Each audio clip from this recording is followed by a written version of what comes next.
Okay, hello together to another lecture on statistics, and today we will talk about maybe the main finance model. If you are going to financial markets, then you have in general different opportunities to invest your money, and of course if you are investing in different assets, then in general, these different assets, especially the price development of these different assets, will depend on each other. So in general, then you model financial markets and the price developments of different assets just as a random variable. And from historical data, you try to estimate the dependence between these variables. So if they are correlated or if they are not correlated, what we have done, and you try to estimate your R squared or R. And from this, if you know the correlation between the assets, then of course you can use this information in order to optimize your investment and especially your portfolio investment. And this model, this was in general developed by Markowitz, and from this on development, maybe in other lectures you have heard of the CAPM model, and this CAPM model we will use in the end after we have developed the general model of financial markets, the Markowitz model. And then we will use the CAPM model to use historical data and to estimate some financial parameters. Okay, but today it will be a theoretical lecture. And for this, we have to talk about which information we need or what is the framework we are talking about. So, and if you do it in a theoretical way, then we do it quite often very simple as possible. But simple doesn't mean that it is easy. And this, I think, you will see today. So we have, so to speak, a simple framework, since we just assume that it is only possible to invest into two assets. Afterwards, we will introduce a third asset, but today it will be only two assets, A and B. And the means of these assets should be very surprising, mu A and mu B. And also we assume, maybe from historical data or from other deep research, we think that we have some idea of the variances of these two price developments of these assets. And of course, this I have already talked about. In general, there will be some dependence between the price development of these assets. So our correlation coefficient is then, of course, in the interval between -1 and 1. So from the other lecture, our rho is just our R, which we had in the other lectures. It's only another nomenclature we use in this case. And if these two assets are correlated, what can you think of? If you are in the Eurozone, then of course there will be some dependence between a French government bond and a German government bond. So in general, we have a development in the Eurozone. So maybe investing in these assets, there will be some positive correlation. Or take today the investment in the energy sector, then maybe we have a situation of competition. If you are investing in a company which is like BP or Esso or something like this, which are doing mostly things which have to do with oil, and you have another company which is investing for usually in renewable energy, then they are in hard competition, and maybe then you say that you will expect a negative correlation between these two assets. And if you know these correlation and you know the variances, then you can think of what will be the best way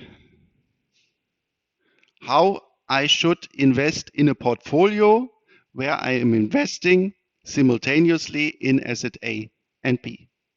And there we will talk about the aim which we have, and given this aim, what will be the best way to invest. Okay, and for this, we start with some mathematics. I think you have already seen.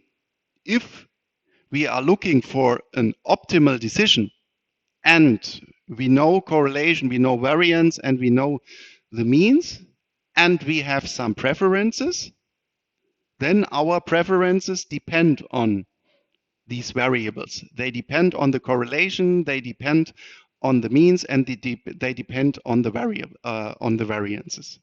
So, for example,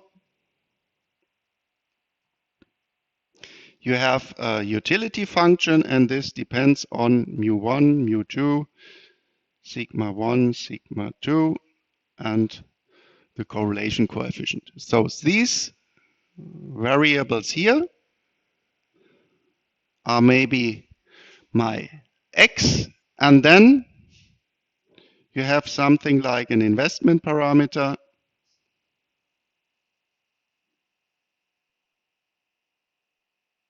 maybe 20% in asset 1, then 80% in asset 2, and this later on, this parameter we will call alpha, because also you can invest 10% in A and then 90% in 2. So this is then also your variable, and you know from mathematics,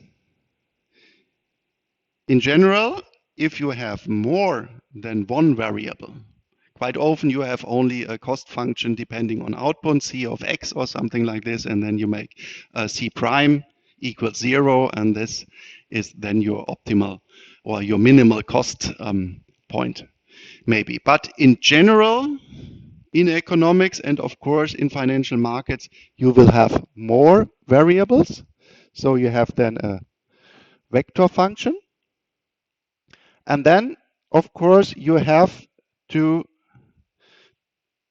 take the derivative df dx1 equals 0, df dx2 equals 0, and so on and so on. And this is just compactly written if you take the derivative with respect to a vector. And first order conditions is then that these derivatives will be 0. And in general, I know that you are not doing this because this is really a lengthy calculation. But if you have here a vector valued function, then you have to also to calculate the so-called Hessian matrix in a two parameter case. This would be then df d2f to d x squared df dx1 dx2 df dx2, dx1, and df d2, also always dx2 squared. And then you can think of this will be a large square matrix if you have 3, 4, 5, 6, 7 parameters. And then you have to look if this Hessian matrix is positive or negative definite. This is, yeah, for a vector valued function, the same conditions you have. You have c prime of x equals 0 would be in the one-dimensional case your first ordered conditions. And if you want to have a maximum, then c double prime of c x star has to be lower than 0. I think in your first or second semester you have heard this, that in general you also have to look at the second order condition. But quite often we just say, well, we know that this is a minimum or this is a maximum if we find it. Okay, but this case is then there exists a global minimum or maximum. So there is this best decision. But in general, in practice, quite often we do not have global minimums or global maximas. But, and this is as it is always in economics, we have some restrictions. We have only 1,000 euros which we can spend. I think this you have done in microeconomics quite often. You can spend your money for two goods. In our case, it's for two assets. You have prices and you have 1,000 euros, and this is your restriction. Also, if you go in the case if you are an entrepreneur, then you have some resource restrictions. So in general, there will be not only one restriction.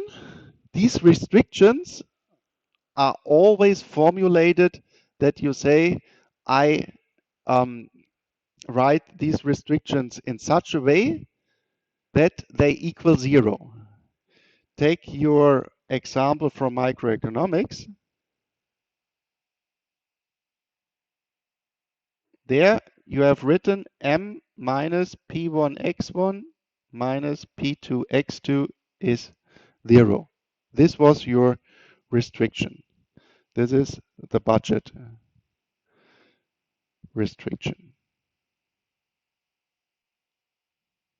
And in this way, you can, of course, also think about many restrictions you have in your economic decision problem. And this is then represented as G1, G2, up to some number 10, 12, m in general. And this means that your function which you are formulating, this is your Lagrange function. You formulate it as your direct aim. This is maybe cost or utility or something like this. For example, utility. And then you formulate your restriction. Maybe you have heard public finance in my lecture. There we had such a problem where we said we have the Pareto efficient condition that we are not allowed to change the utility of another person. And we have, of course, also the general budget restriction from the whole economy. And if you remember, they are also formulated that I had two restrictions with two different Lagrangian multipliers. There I have called them mu and lambda. And here, then we have m different restrictions. And then, of course, we have to take the derivatives. This is then a function from x1 up to xn, and also the Lagrangian multipliers lambda 1 up to lambda n. So I have to take the derivatives with respect to all these variables, and this is written down here, setting all these variables to 0.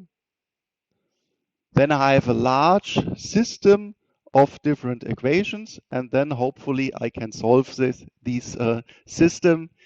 If it's a linear system, then quite often it is possible. If it is non-linear system, then actually it is quite often not directly soluble. Then often I have to take some approximations. So, but if I have done this, this is of course only the first order conditions. Also in this case, I have to take the second order conditions if I have a minimum or a maximum. And this then, since I have here the m restrictions, there I have to use the so-called rendered Hessian matrix, but this will be beyond the scope of this lecture. Maybe you can look it up in some mathematics books or something like this. This we won't do today. And also in this case, since we are adding all these restrictions here, and we have n direct variables x and m Lagrangian variables, then there is also some theorem for mathematics that you are really allowed to do what we are doing here. And in economics, you don't ask for this. You just think, well, the mathematicians have done this for me, and the so-called implicit function theorem, this is valid, and therefore I can use these optimization procedure. But if you are interested in this, then just look it up. And because I also think if you are thinking further, then you should also, as I said, always in statistics, you should know what you are doing. So you don't have to study mathematics for this, but just read it if you want to.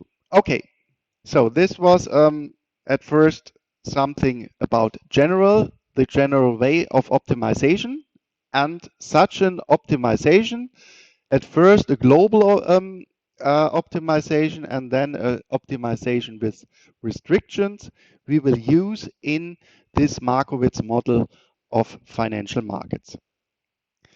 And therefore, of course, as always, we have to say what is the framework of our model. At first, we have an investor and we have different risky investments with finite means and variances. And also this is already a strong assumption.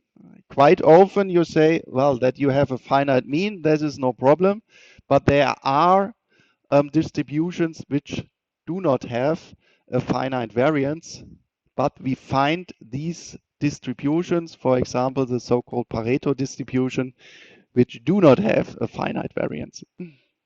But the data we find fits very well such distributions. So this is, especially for variances, also an assumption about which we have to talk about. Then, very simple, we only care about the next day.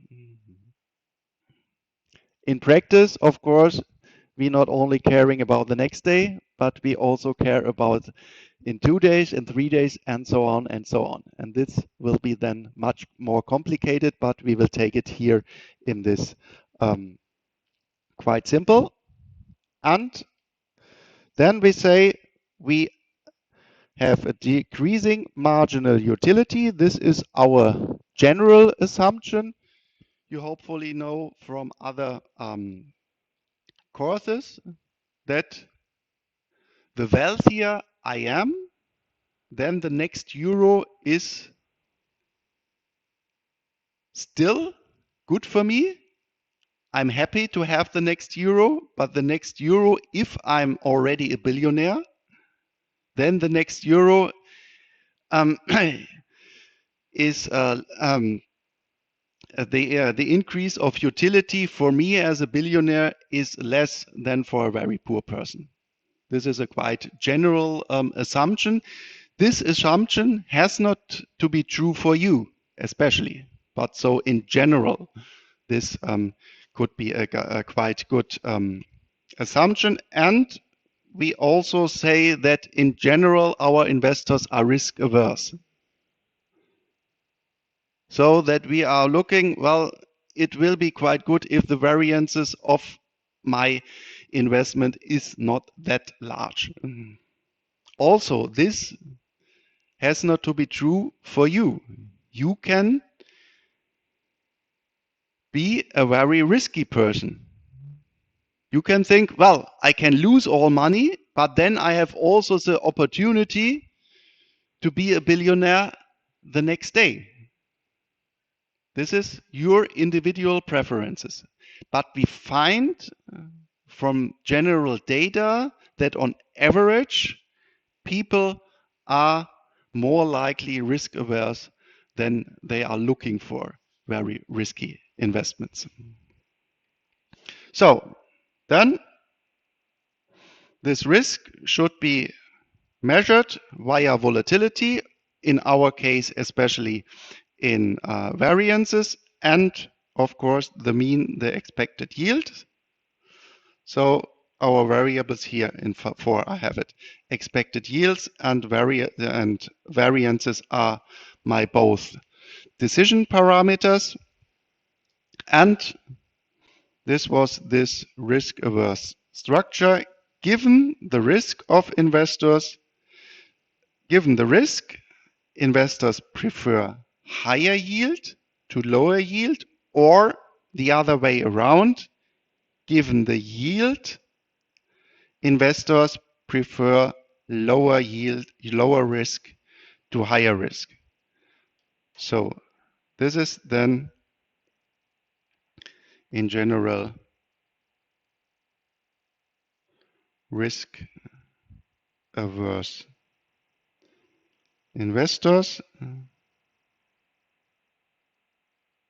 At one point, we just fix the yield, and in the other point, we fix the variances.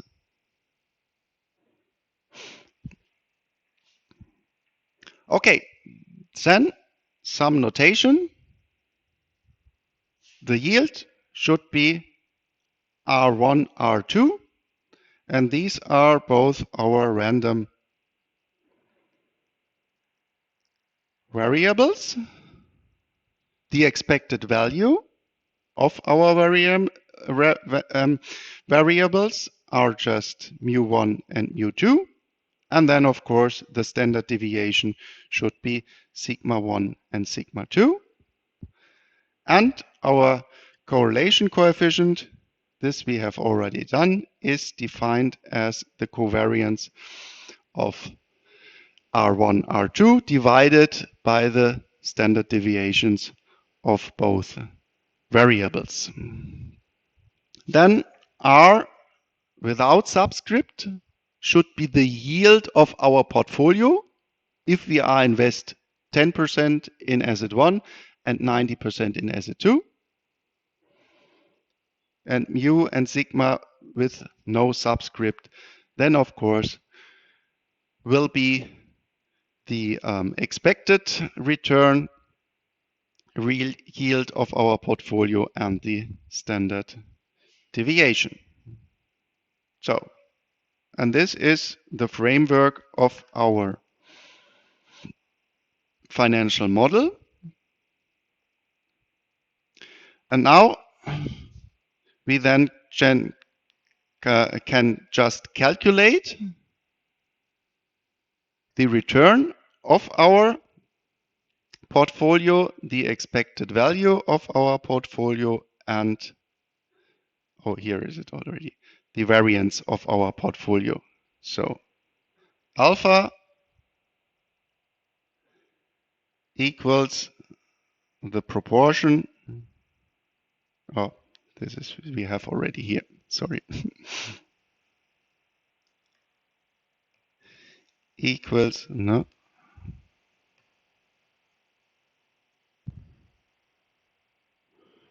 Punkt und hier. Jetzt.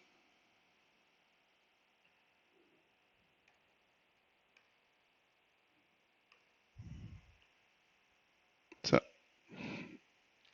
Is just the proportion invested in asset 2, and this means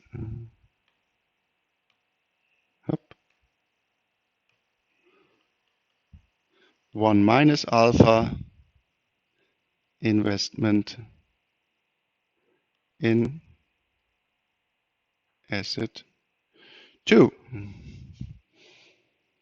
So at first, maybe this is not directly clear where this comes from, the variance of our portfolio. And for this, we just can do the calculations. Variance of alpha R1 plus 1 minus alpha R2. And then we just go in the definition that the variance is the expected value of the squared deviation from our random variable. So we obtain expected value of alpha, second bracket open, of alpha R1 plus 1 minus alpha R2 minus expected value of alpha R1 plus 1 minus alpha R2. And so then we have to close this bracket, square it, and close the last bracket.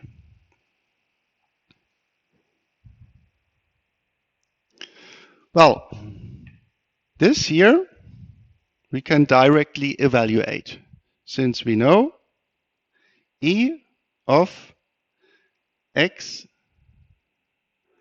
plus, let's say, a y is just E of x plus a, if this is a parameter,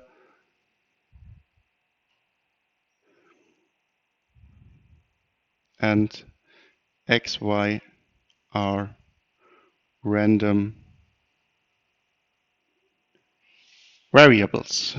Then we can write expected value. Always we have to be careful in this case that we take all our brackets, R1 plus 1 minus alpha R2, and then we can split the expected operator, since we know that this is a linear operator. So we can take out the alpha, and expected value of R1 is just our mu1. So minus alpha R1. Also we can take the 1 minus alpha outside. See that you have here a minus bracket in front. So this plus also will be a minus then. So minus 1 minus alpha in brackets. Oh, sorry, not R1. This is the expected value. So we need mu1 times mu2, closing the bracket, squared, and take this together. Then we see we have here an alpha as a parameter, and we have here 1 minus alpha.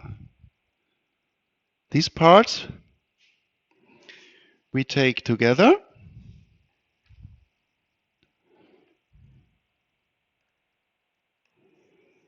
So we obtain E of alpha R1 minus mu1. These are this and this, plus this bracket is also open, 1 minus alpha R2 minus mu2, closing squared. And now we have to calculate these binomial function. So we take this more or less as x and this as y, and then we have to square this at first. So x of alpha squared times r1 minus mu1 squared plus this one squared, 1 minus alpha squared, r2 minus mu2 squared.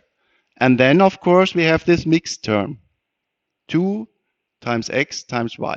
This you know, hopefully, from school. So, plus 2 alpha, 1 minus alpha,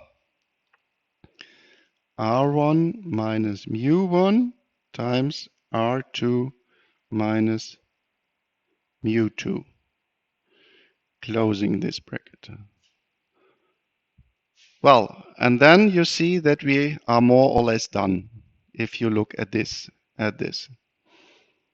Since this alpha we can take outside, this is a linear operator, so this splits and this splits, just expected value of the first part of the sum, expected value of the second part of the sum, and expected value of the third part of the sum, and all parameters we can take in front of our expected value operator.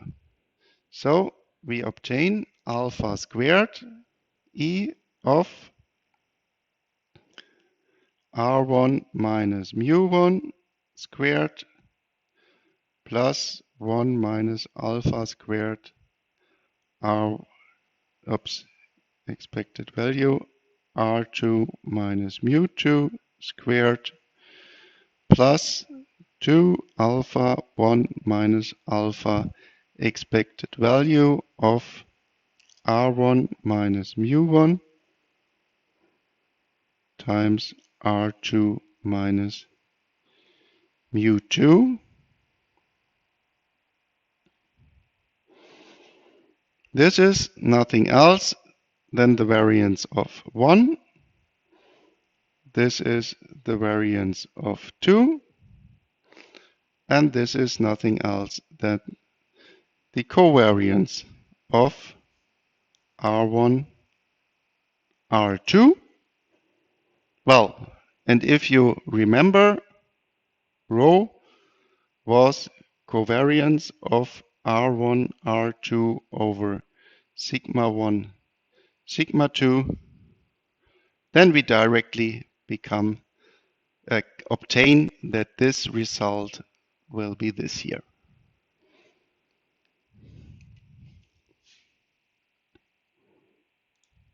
So maybe you have already seen this also in an introductory course, I don't know, that you have calculated their correlation between two random variables.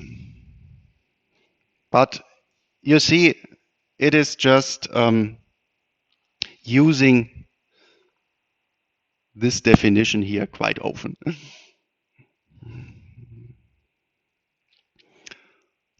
Okay, and then we are a bit too fast since there we are. The next slide, and now we want to start with to the so-called accessible portfolios. From what we have now calculated, this is our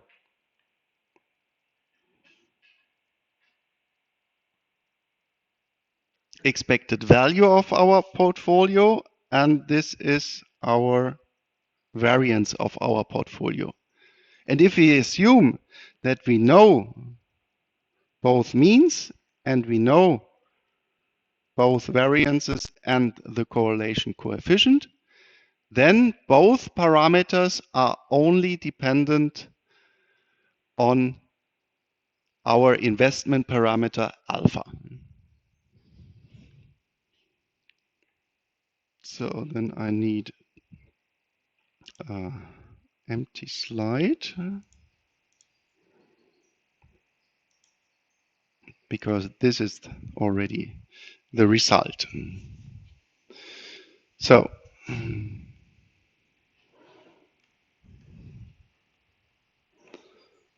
and I think this we just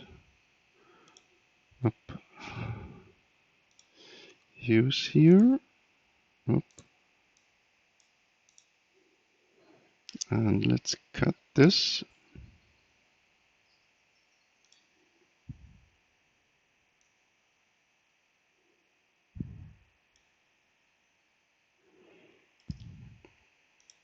Copy. So these two we need now. So question is now,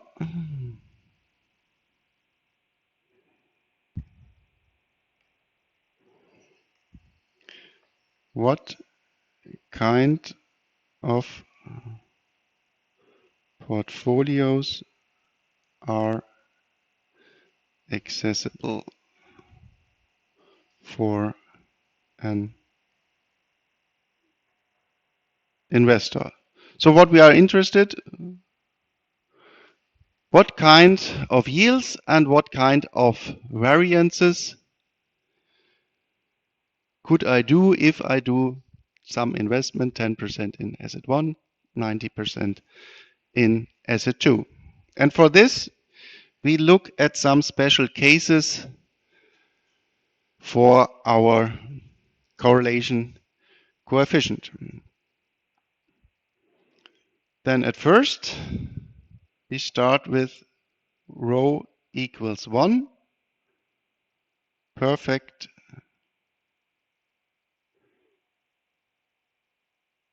correlation. If we have perfect correlation, then of course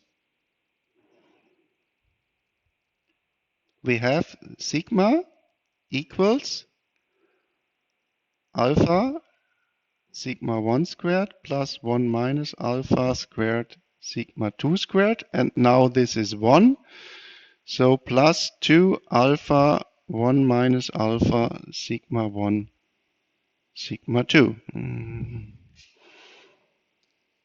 And if you have a deep look at this, and you know, see that alpha squared sigma 1 squared is of course alpha sigma 1 in brackets squared. Then you have here something which you can call x squared. This is y squared. And this is 2 times x, alpha times sigma 1. And 1 minus alpha sigma 2 is y. So let's say that alpha sigma 1 is x, 1 minus alpha sigma 2 is y, and then you would have here x squared plus y squared plus 2xy. And this is You have an idea? This, of course, is x plus y in brackets squared.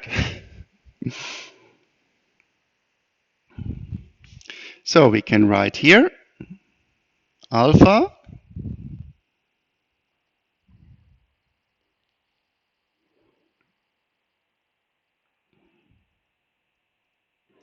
sigma 1 plus 1 minus alpha sigma 2 in brackets squared. And then we have the variance of our portfolio is sigma squared. And we have here the square. So we can just drop this square if we also think of that we have here positive numbers since variances are positive and standard deviations. So this then means that sigma equals alpha sigma 1 plus, and now let me multiply this, that we have sigma 2 minus alpha sigma 2, and if we put this together, then we have sigma 2 plus alpha sigma 1 minus sigma 2. And what we are interested in is our investment parameter. And though we obtain alpha is sigma minus sigma 2 divided by sigma 1 minus sigma 2. So this is now just the investment parameter depends only on this unknown variable, the total variance of our portfolio. Because, oops,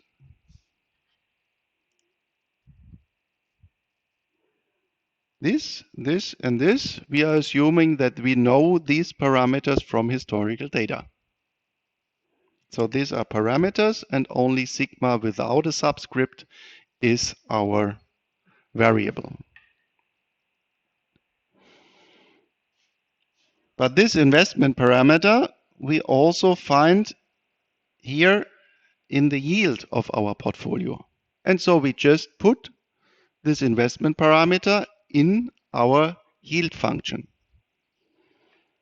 So then we obtain mu, and this we also multiply here, and then we have alpha times mu1 minus mu2 plus mu2. This is the same which we have done here. This I have done that I do not have to insert alpha at 2 positions, but only at 1. And though we obtain sigma minus sigma 2 over sigma 1 minus sigma 2 for alpha, mu1 minus mu2 plus mu2.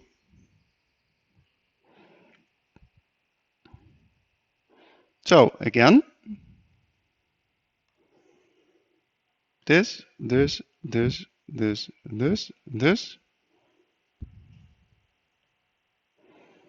are all parameters, and only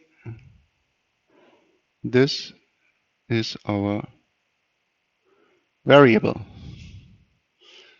So if we know that these are all these are just numbers, then what kind of dependence do we have then here between our expected value of our portfolio depending on the standard deviation? Which kind of dependence do we have here?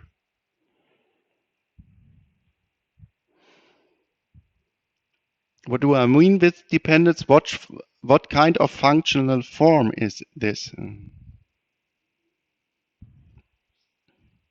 Mu1, mu2, sigma 1, sigma 2 are all just numbers. Insert maybe for sigma 1, 1 and 2, and for mu1, 3 and 4.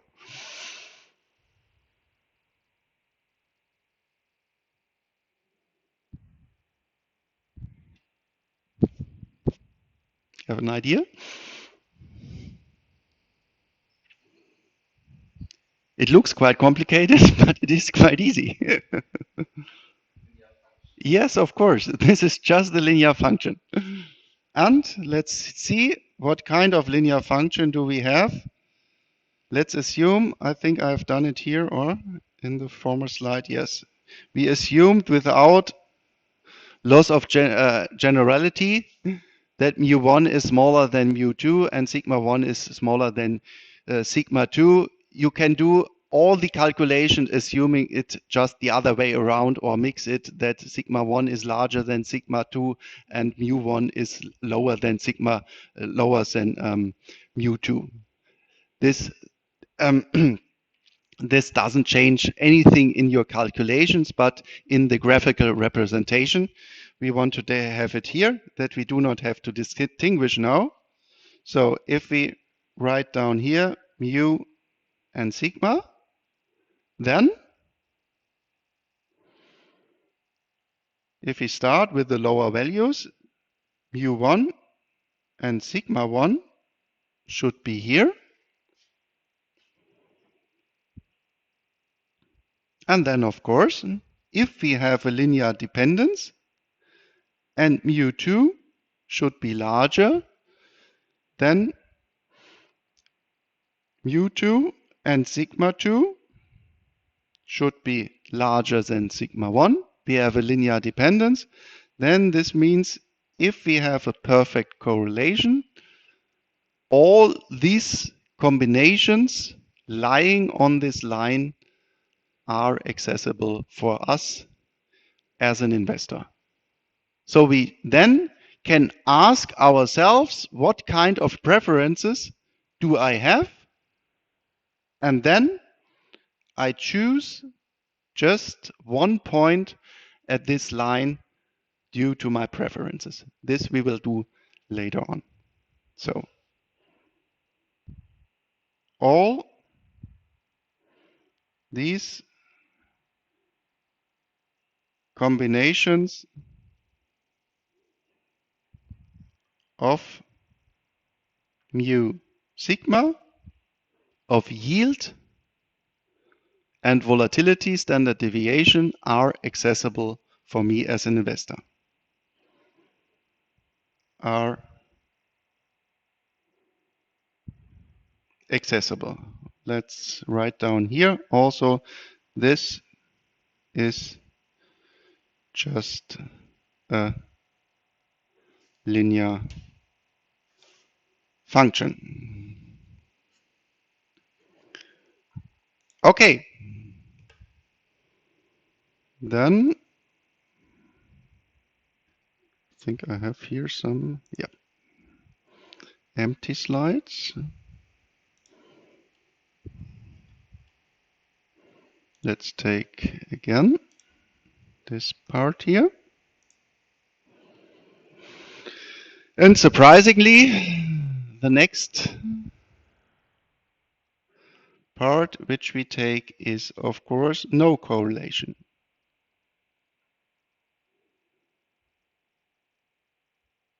So we take rho equals 0. What do we have in this case? Inserting in the variance, we obtain sigma squared equals alpha squared sigma 1 squared plus 1 minus alpha squared sigma 2 squared. Since this one is 0, this part just drops out. So what we have is then sigma squared is a function of alpha. And now it is not a linear function, but we have a quadratic dependence in this case. And what can we do if we do not have a linear dependence? In a linear dependence, we know that the minimum value is just the lowest part. If we have a nonlinear dependence in general, then we can ask for the portfolio for the alpha, which creates us the minimum risk, the minimum variance. So, since we have a quadratic dependence, we can ask for the portfolio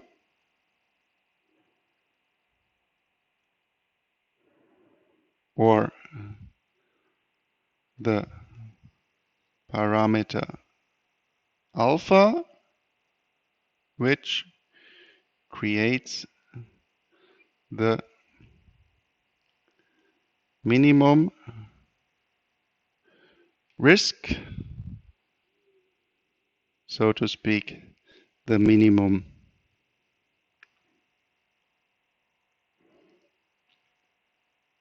variance. So what will we do if we are looking for a minimum? I talked in the beginning of the lecture, if we have an optimization problem and we are looking for maxima or minima, what we are doing? Yes, of course, the first derivative. So then we take just sigma squared prime with respect to alpha, and maybe you can help me.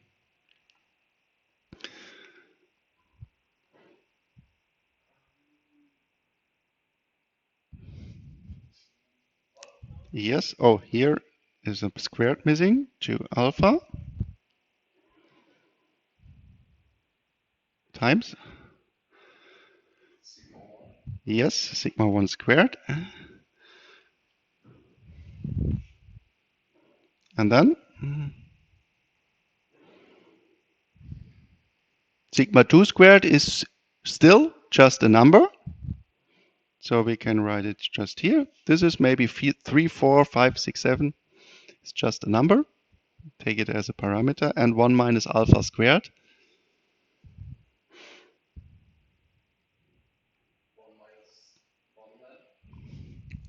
1 minus 1. So if you have f of x equals 1 minus x squared, what is f prime?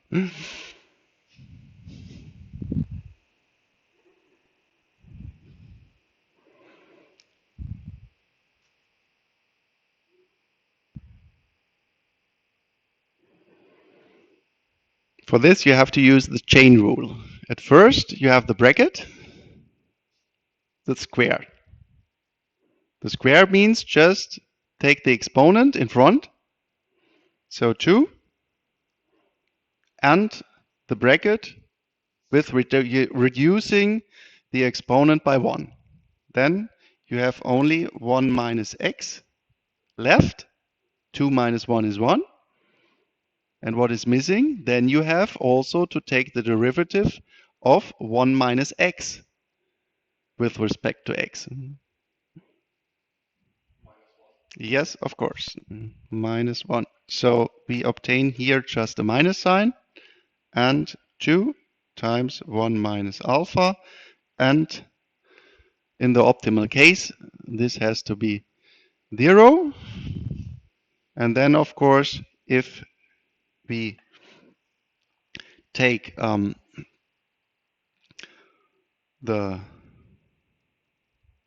solution, we obtain alpha sigma 1 squared, and then again we multiply this bracket here, so we obtain minus sigma 2 squared, since we have now here this minus sign. Remember the other calculation which we have done in the slide before, and then plus alpha sigma 2 squared equals 0, and this we can solve also for alpha. So we obtain alpha equals sigma 2 squared over sigma 1 squared plus sigma 2 squared.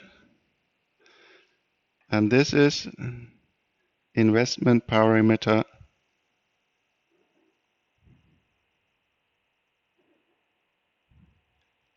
for the famous and so-called minimum variance portfolio.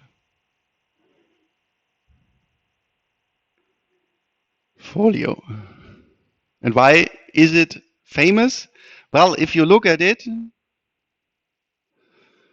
if we insert these alpha now into our variance of our portfolio,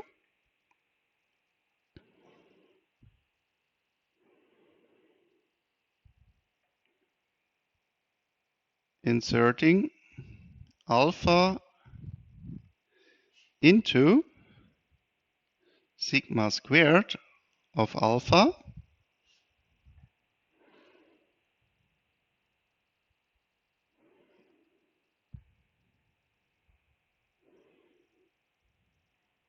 then we obtain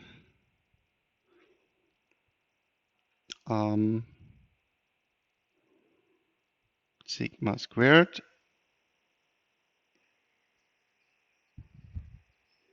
equals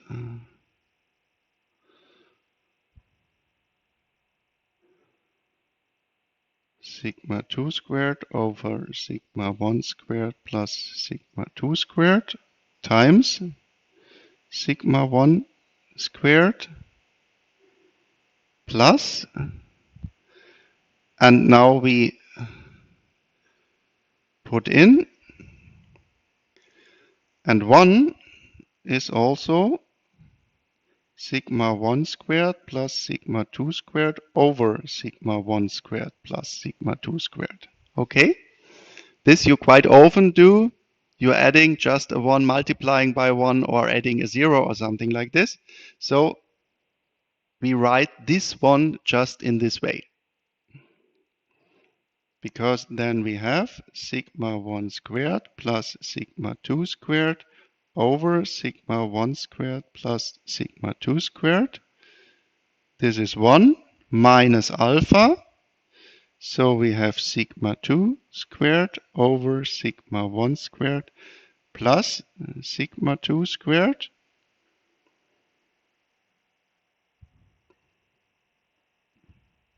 Which has to be squared, this squared, and times sigma 2 squared. Why have I done this? Of course, then you see that this and this just cancels out, and then you see that it is symmetrically. You have here sigma 2, sigma 1, you have here sigma 1, sigma 2, and you have both times the same denominator. And this then means that we obtain sigma 1 squared, sigma 2 squared over sigma 1 squared plus sigma 2 squared. And why is this quite famous? Well, if you look at this, then we know that this is smaller than sigma 1 squared, and this is also smaller than sigma 2 squared. And this means even if you have no correlation, then investing in the right way, investing this proportion in the first asset, then you can reduce your risk. And this means investing in a portfolio with a proportion of alpha in asset 1, you can reduce your risk.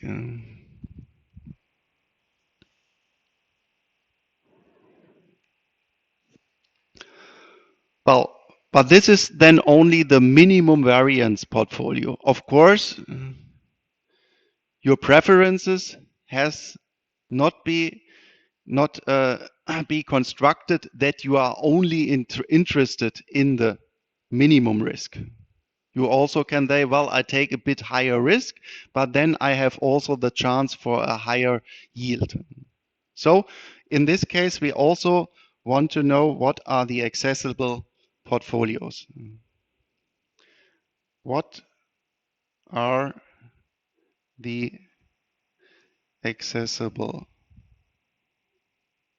portfolios? Well, there we go now the other way around. We calculate our alpha depending now on our yield mu. Because of course we can solve this equation here also for alpha. So from 2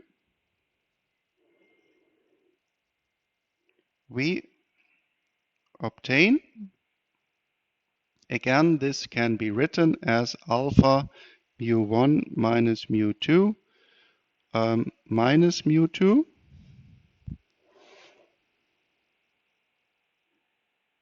that we then obtain,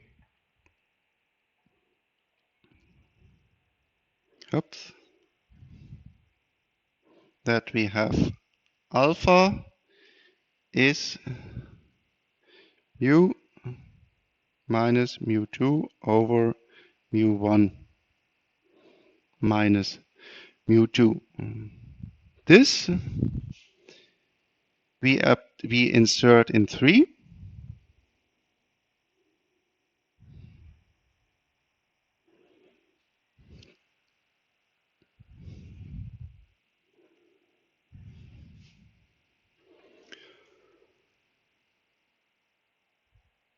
We know still this is 0, and then we obtain alpha squared, so mu minus mu1 sigma squared over mu1 minus mu2 in brackets squared times sigma 1 plus 1 minus mu minus mu2 over mu1 minus mu2 in brackets 2 times sigma 2 squared.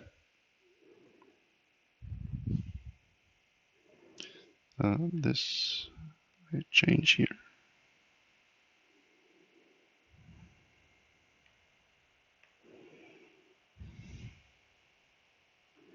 Sigma squared. This we can write in the same way as we have done it here. that this one is also mu minus mu2, mu1 minus mu2 over mu1 minus mu2. And then again, you see also that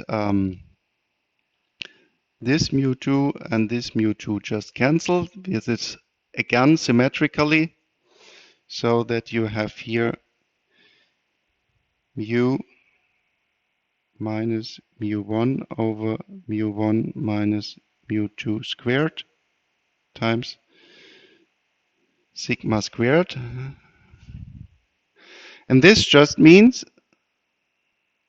that sigma squared is a function of mu, and from this also, and this I won't write down right now because this will be then a bit lengthy. Then you have, if you want to have the direct dependence between standard deviation and your yield mu, then you have to take here the square root. And if you think that we want to draw it in this way, that you have on the vertical axis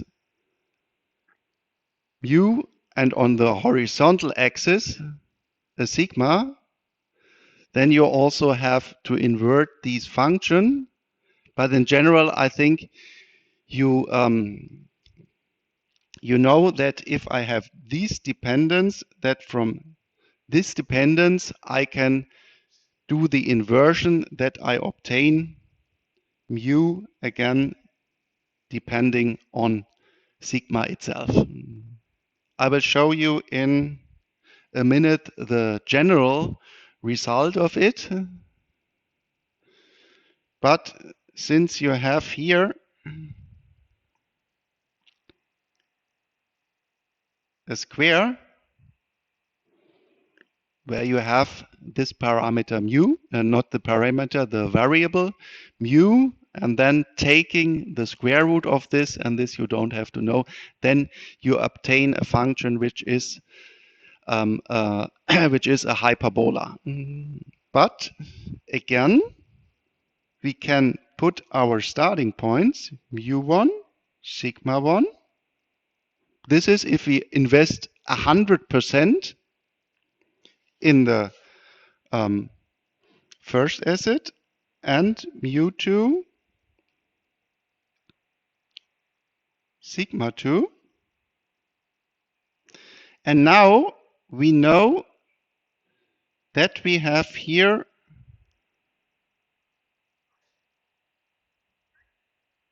investing this percentage in the first asset, we have a minimum variance portfolio. So the variance of this portfolio has to be less than the minimum of sigma 1 and sigma 2. So somewhere here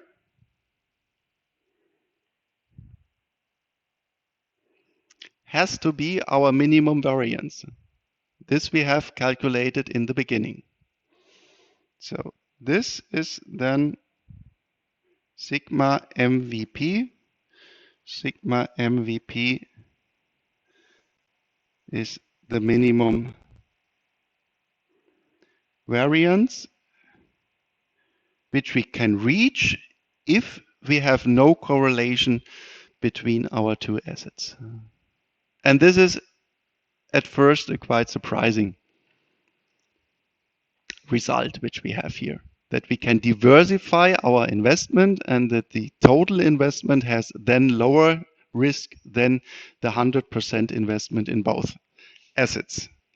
And then we can say that this is looking somehow in this kind. Think of it that you have just a flipped parabola. You know that you have here these squares in the dependence, and then you have again take the square root of some squares, and this is then the possibility which kind of combinations you can achieve by investing in these two assets weighted with your parameter alpha. So this is then your accessible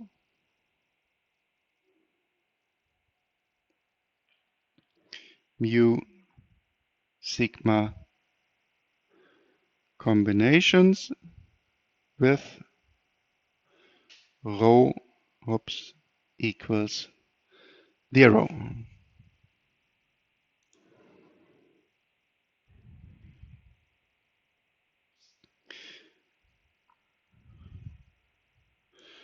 And what do you think we will do at the last step before we come to the general where we make no restrictions on rho? We have rho is +1, we have rho is 0.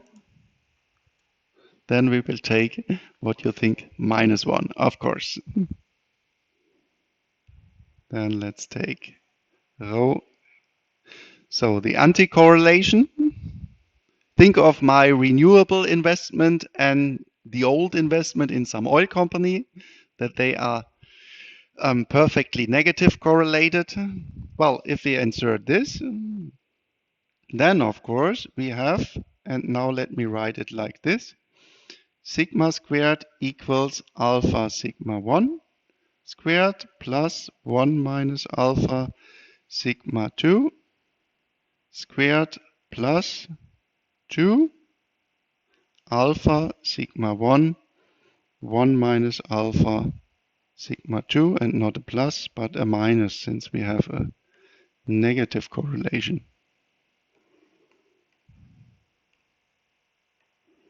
So we have here this minus again. Let's say x is alpha sigma 1, y is 1 minus alpha sigma 2, and then we have here x squared plus y squared minus 2xy, and this is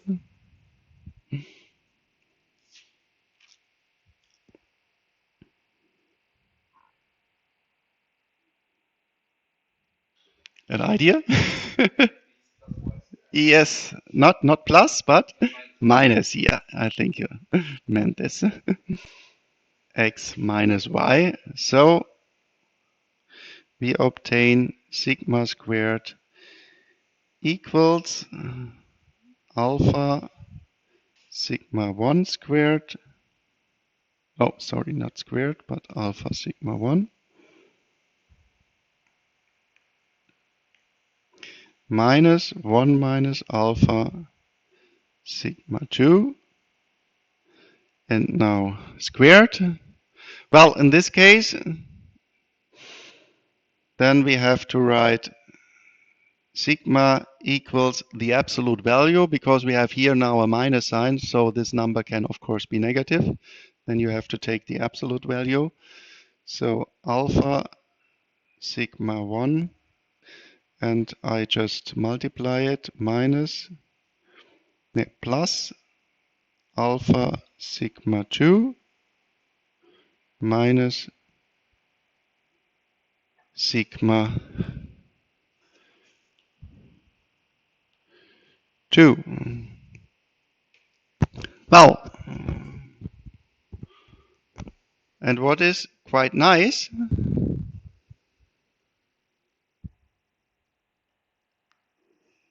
is that this absolute value we can achieve which number? Using the right alpha.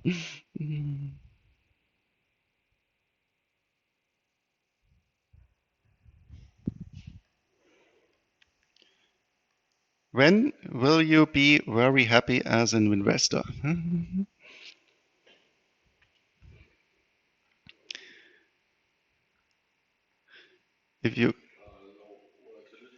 If you have a low volatility, and what is the lowest volatility which you can? 0. And look at the numbers. This can be 0, of course. And then we are quite happy. So we have then alpha times sigma 1 plus sigma 2 minus sigma 2 equals 0. And then we have an investment proportion of sigma 2 over sigma 1 plus sigma 2, where the portfolio has no risk.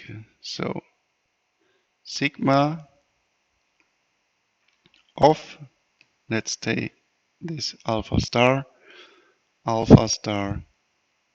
equals 0, so you can perfectly diversify your portfolio. That you have a positive yield, but no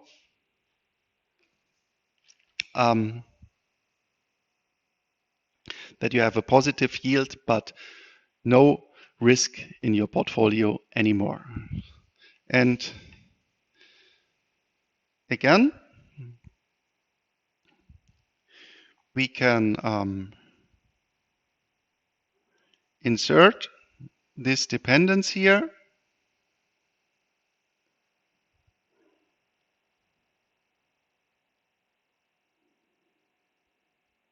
Dependence in mu. This, since I have only 3 minutes left, this here you have an absolute value. So if you want to solve this for alpha in general, then of course you have to split this the procedure when you solve it in, is this number plus or is it minus? But again, you have only just a linear dependence. And this linear dependence, this flips just at this critical parameter alpha star. Lower than alpha star means the number is negative. Larger than alpha star means the number is positive. So again, you obtain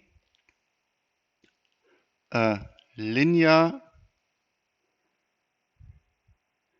dependence between mu and sigma.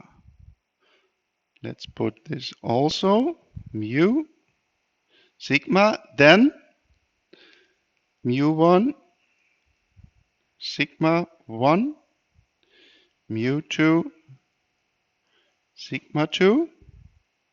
Now, our minimum variance portfolio is this alpha star, and there we have a variance of 0. So this has to be somewhere here.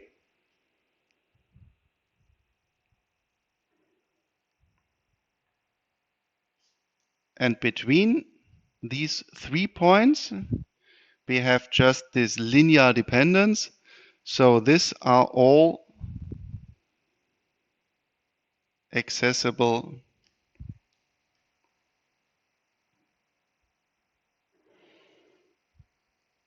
combinations of mu and sigma.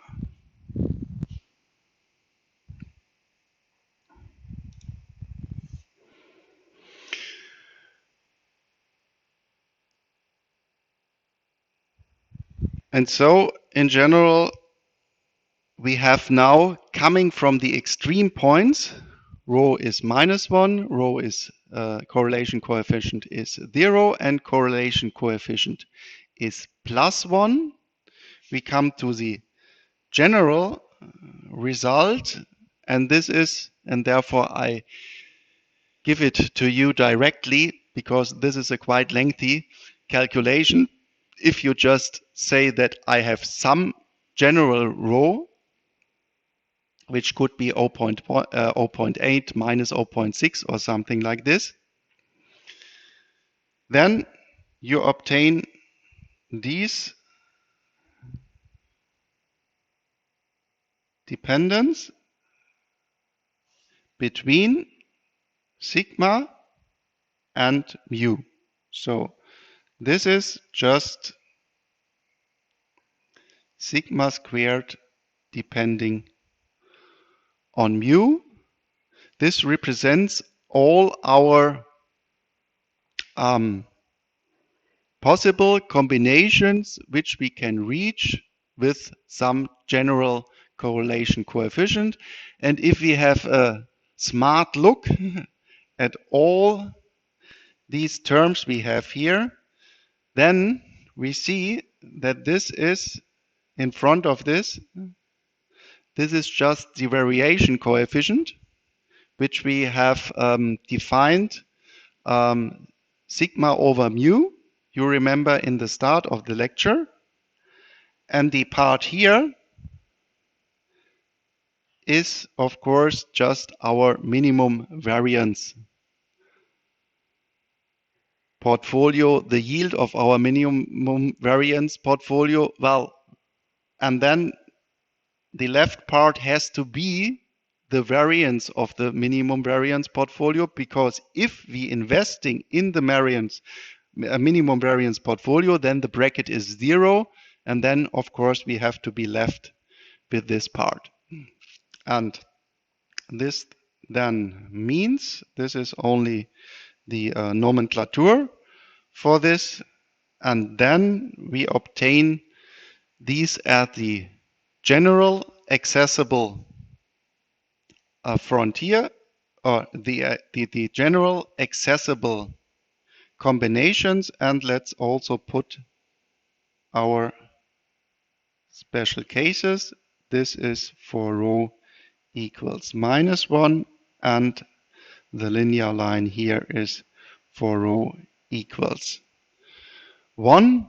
And somewhere in between is then your true part. And think also the lower part here. What does this lower part here means? This lower part means we lower our risk and we are going up in the yield. And there we said we are risk-averse investors. And therefore, we don't want to do this. So,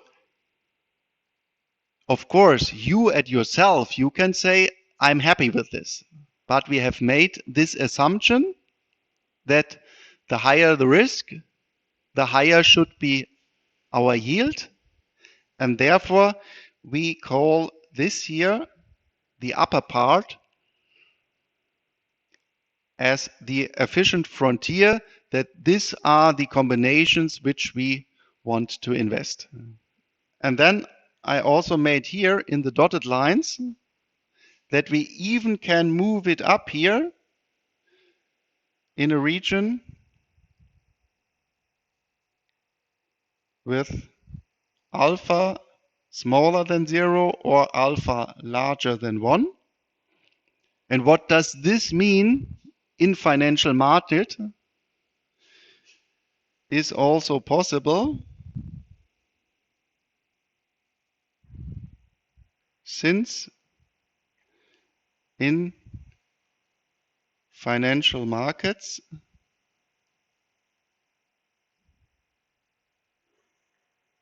you can short sell an asset. And what means short selling an asset? Short selling an asset means that you are selling an asset which you don't have. I think maybe you have heard of this in other lectures. And this then, of course, means you can invest 120% in one asset because you are selling 20% of the other asset which you don't have. This just that also this is in general in financial markets then also possible for you, that you can move this part up. And then we stop today, and the next on Thursday, we will talk about these are our possible investments and what is now my best investment due to my personal preferences. Okay, then this was many calculations today, but I think you also saw then what you can do if you can use correlation coefficients and if you take just simultaneously two random variables.